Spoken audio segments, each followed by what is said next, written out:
Oi, alunos, tudo bem? Aqui é o professor Wesley. Aqui a gente continua a discorrer aí sobre a cinemática, que é aquela parte da física, que procura estudar o movimento, menosprezando causas e efeitos, certo? Mas hoje especificamente a gente vai ampliar um pouquinho os nossos conceitos aí acerca da cinemática. Especificamente, nós estudaremos aqui o movimento retilíneo uniforme, ou caso vocês prefiram, simplesmente o movimento uniforme. Ele é caracterizado simplesmente agora como um movimento no qual você tem aqui o percorrimento aí de distâncias iguais, em intervalos de tempos iguais, de maneira a qual o módulo do vetor velocidade é constante e diferente de zero. Portanto, qual que é a grande sacada aqui para você não ficar boiando nesse rolê, meu amor? Falou de movimento uniformemente variado ou movimento uniforme, a distinção entre um e outro é o seguinte. No movimento uniforme, você tem uma situação na qual você tem uma velocidade constante, e se essa velocidade ela é constante, consequentemente, esse corpo não vai apresentar aceleração. Logo, nós falamos que a aceleração é nula, de maneira a qual a velocidade é diferente de zero, ela é constante, tá? E a aceleração vai ser igual a zero.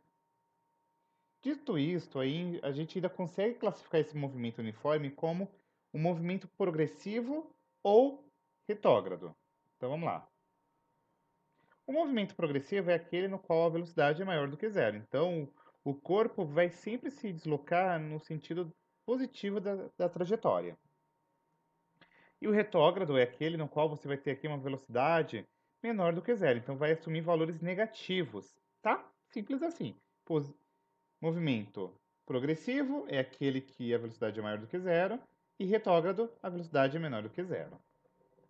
E aí, não menos importante, existe uma equação que a gente pode utilizar aqui para descrever a posição aí do corpo, que é a famosa sorvete, onde você tem aqui espaço final é igual a posição final, perdão, ó, espaço final é igual a posição inicial mais a velocidade vezes o tempo final, ou instante final, tá?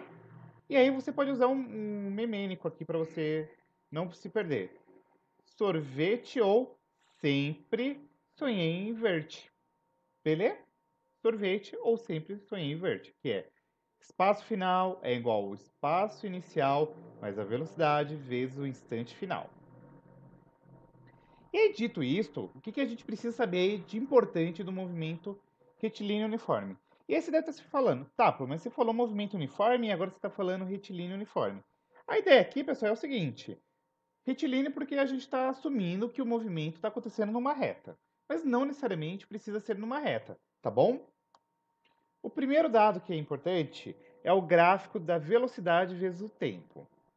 No movimento progressivo, aquele que a velocidade é maior do que zero, você vai ter aqui a velocidade escalar positiva e por isso a gente conclui que o movimento ele sempre vai se dar aqui no sentido da trajetória, tá? Então você tem aqui geralmente os valores de velocidade no eixo das abscissas aqui positivas.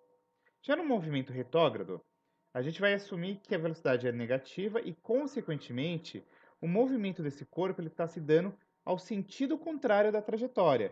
E, consequentemente, a gente vai sinalizar aqui graficamente no eixo das abscissas também, no entanto, aqui na parte negativa, no quadrante inferior, tá bom? Não menos importante, a gente ainda pode ter um segundo tipo de gráfico, que é o gráfico de posição versus o tempo. E aí a gente pode pegar algumas situações aqui dos movimentos uniformes progressivos, ou seja, movimentos no qual a velocidade é maior do que zero. Você pode ter uma primeira situação na qual o movimento progressivo com espaço inicial positivo. Ó, então, o espaço inicial já se dá aqui numa trajetória positiva, ou seja, a partir do quilômetro 10 e não do quilômetro zero. Então, o espaço inicial é maior do que zero e a velocidade, consequentemente, também será maior do que zero, tá? E aí, não pode moscar nisso. Se o movimento é progressivo, a gente presume que a velocidade é positiva e o deslocamento desse móvel se dá aqui no sentido positivo da trajetória, ou seja, a favor da trajetória. Beleza? A gente pode ter agora um movimento progressivo com espaço inicial nulo, ou seja, partiu do repouso, espaço inicial igual a zero e a velocidade igual a zero. E a gente ainda pode ter uma situação na qual esse corpo ele inicia aqui no espaço negativo. Então vamos supor, saiu do quilômetro menos 30 e foi para o quilômetro 65. E aí você pode ter isso daqui, esse tipo de gráfico, tá bom? E acrescido a isso, a gente ainda precisa se atentar que, assim como a gente analisou o movimento progressivo, a gente precisa analisar o movimento retrógrado. E não menos importante, a gente pode ter agora o quê? Uma situação na qual o corpo ele se desloca no sentido contrário da trajetória, partindo de uma posição inicial positiva, partindo do repouso, ou até mesmo já partindo aqui de um espaço inicial negativo. E não menos importante, meus amores, a gente não pode moscar no seguinte: o movimento retrógrado ele é caracterizado como uma situação na qual o movimento ele é uniforme, ou seja, a velocidade é constante e a aceleração é igual a zero, perdão, e consequentemente esse corpo está se deslocando sempre no sentido negativo da trajetória, tá bom? E aí vamos dar uma olhadinha aqui em alguns exercícios para vocês se atentarem aí como que a gente vai proceder. Se liga, ó. Você tem aqui a função horária de um carro que faz uma viagem entre duas cidades é dada pela seguinte função, ó. S igual a 100 mais 20t no Sistema Internacional de Medida. Se a gente der uma olhadinha aqui com cuidado, a gente consegue já responder essas três informações aqui que são solicitadas. Primeiro, qual que é a posição inicial do meu corpo, a velocidade e a posição final em 30 segundos. Para que nós consigamos resolver isso aqui, o que a gente vai fazer? A gente pega aqui a equação que não foi dada e a gente vai analisar o que a gente consegue caracterizar dela. Ó. Aqui a gente faz uma transposição para a fórmula do sorvete, de maneira a qual você encontra os seguintes dados: a posição inicial e a velocidade, de maneira a qual o espaço inicial é igual a 100 metros e a velocidade do meu corpo vai ser igual a 20 metros por segundo. E no item C, o que foi solicitado para a gente? Que nós encontrássemos o espaço que vai ser percorrido aí por esse corpo quando você tem aqui um tempo final igual a 30 segundos.